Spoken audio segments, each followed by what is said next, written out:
totally opposed. They are wrongdoing, but without anger, without hatred. I think if anger towards action is okay, not towards the person. If you keep anger, negative sort of attitude, then that creates their negative attitude towards you, then remain longer. If you practice on a higher level forgiveness, then without losing respect, without losing compassion, then there is much chance to transform that person's attitude towards you. Salah is gone. Your good deeds are lost. Allah deals with you justly. It's fair. Allah says, look at this deed. Didn't you think like this? You say, yes, I did. Well, that salah is out. What if that happens? But when you have forgiven someone else in the world, Allah looks at you with the eye of mercy. You know what He can say to you? He can say, هَلْ جَزَاءُ الْإِحْسَانِ إِلَّا الْإِحْسَانِ. Is the recompense of goodness anything besides goodness? You forgave him, today I forgive you, enter paradise. In life, we all have unfair things that happen to us. We can choose to hold on to the hurt, become bitter and angry and let it poison our future. Or we can choose to let it go and trust God to make it up to us. You may think that you're not able to forgive. They hurt you too badly.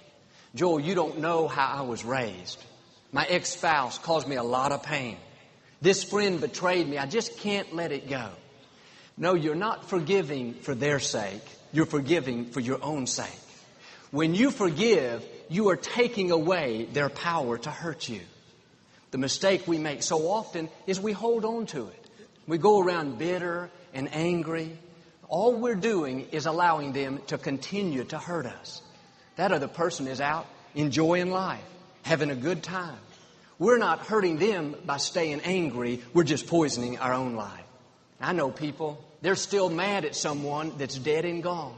They're not even alive, but they've got unforgiveness toward their parents, a former boss, an ex-spouse. No, it's bad enough that they hurt you once. Don't let them continue to hurt you by staying angry. I've heard it said, when you forgive, you are setting a prisoner free. You will soon realize the prisoner wasn't the other person. The prisoner was you. And what they did to you may have been wrong. But my challenge is don't let it ruin the rest of your life.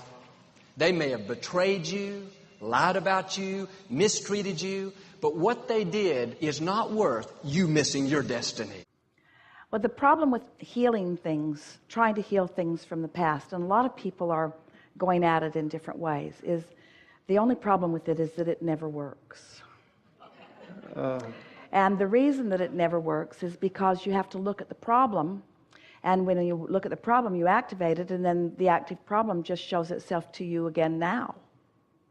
So in two different situations, as you've been visiting with us just now, you've talked about a sort of betrayal and how it left you feeling less than, and which is an indicator that you were looking to at least these two people, and if you're like most people, many more, for your sustenance, for your strength, for your clarity, for your value. And again, we just want to playfully say, looking for love in all the wrong places. So the way you heal it is by, we want to say to you lovingly, really?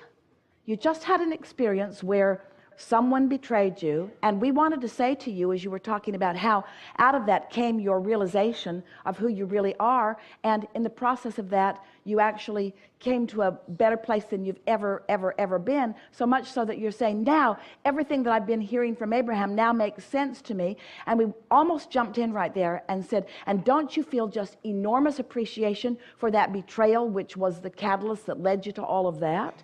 That's the way to deal with betrayals. They are the contrast that launches the rockets. They are every single time. Don't look at them as a disadvantage. That's bogus. That's flawed. There's not one betrayal that has ever been a disadvantage to you. Every betrayal has launched a rocket of desire that has put something in your vortex that once you line up with it, you're in a far better place than you were before. You can hear that, can't you?